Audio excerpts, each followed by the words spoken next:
Hello, everybody. I am back here with my cupcake shirt on, nude. And I am here to talk to you guys today about the writing process. But first and foremost, you'll notice there are some things that are a bit different.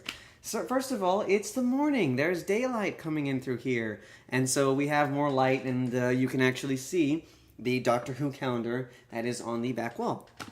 Secondly, we are going back to our Blue Yeti mic setup for now, simply because of the fact that the body mic that I used, I don't know if you, I was noticing static, it was getting on my nerves, and so I said, you know what, screw you, damn body mic.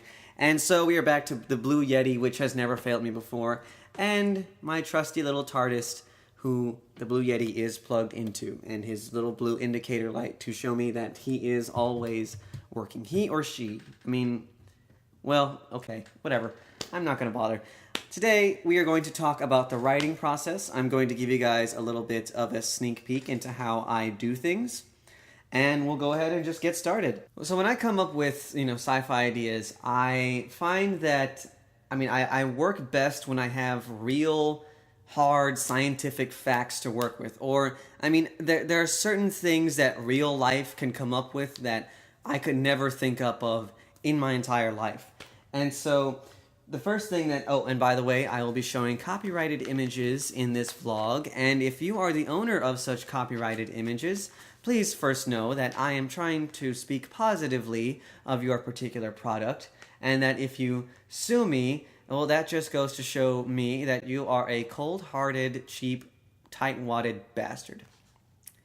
So now that the internet's heard that, Discover Magazine. That's where I pull a lot of my scientific ideas from. It's basically where I jump off from there. Episode 2 is a pretty good example.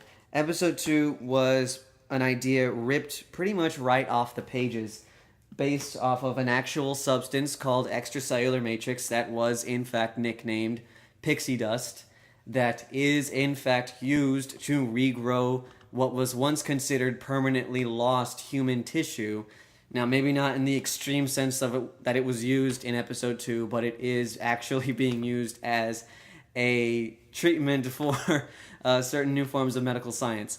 And so it was just, I read the whole article, I was really fascinated by it, and I just kind of ripped it out of the pages and changed it, made it into like a crazy black market drug story with somebody regrowing a missing arm because he's a blob alien who, in his human body, his limbs like to fall off. So there you go. There's a perfect example for you of how an article from a magazine became an episode idea. And while not every episode is kind of like ripped straight from the pages, there's just a lot of things that I can use. There's a lot of particular stories that I hear that are interesting to me, and I will tweak them in ways that make stories. So that's the first part. The next part that I'm going to talk about is Forensics for Dummies. And this is a great book as far as figuring out the actual logistics of how a crime scene works. The first thing that you find out from this book right off the bat is that detective work is actually really boring, as opposed to what TV would have you believe. And that everybody has a job. The guy who analyzes the footprints on the crime scene, he looks at feet all day. That's his job. His job is the study of feet and rubber soles. So that job can't be terribly interesting. And it's not like he gets to work with the detectives because he fills out a paper that says, here you go, here's what you use. And then he goes on and looks at more feet. So there you go. There's a good example for you. But the main thing that I learned is that, of course, yes, everybody has a job. And so when I needed to come up with members of the Arcana team, I had to give them specific jobs. I had to outline a forensic pathologist whose job it was to look at medical work, to look at, sickness and disease and things like that. I had to create an alien life form expert, a guy whose job it was strictly to identify which alien was doing what. And, just certain things like that. There was a certain... The book itself kind of helped me define clearer roles for these guys to take on. And lastly, as far as a resource goes into my writing process, is the DP Lyle website. Yes, this writer of Forensics for Dummies named DP Lyle actually owns his own web domain, and he serves as, on top of being a forensic pathologist, he serves as a writing consultant.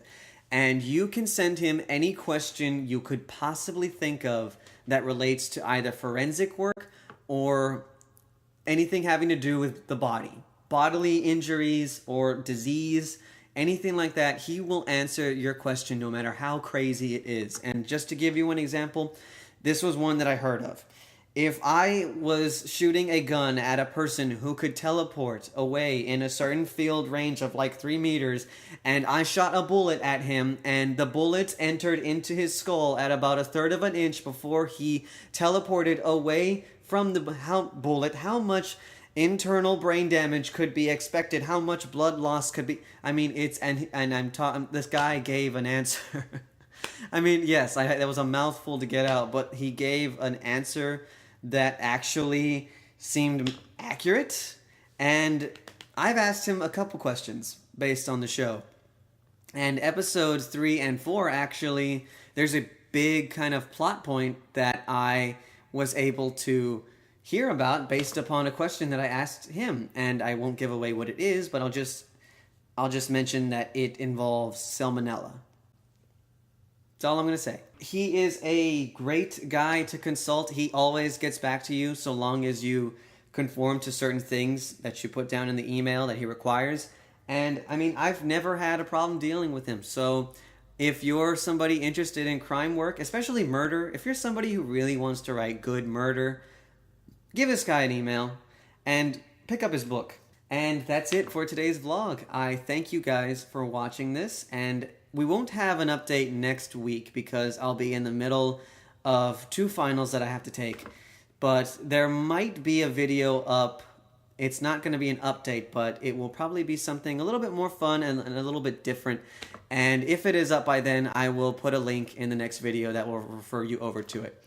So that's it, guys. Thank you guys for coming back and watching. And I hope you guys have enjoyed these updates so far, and I will see you next week.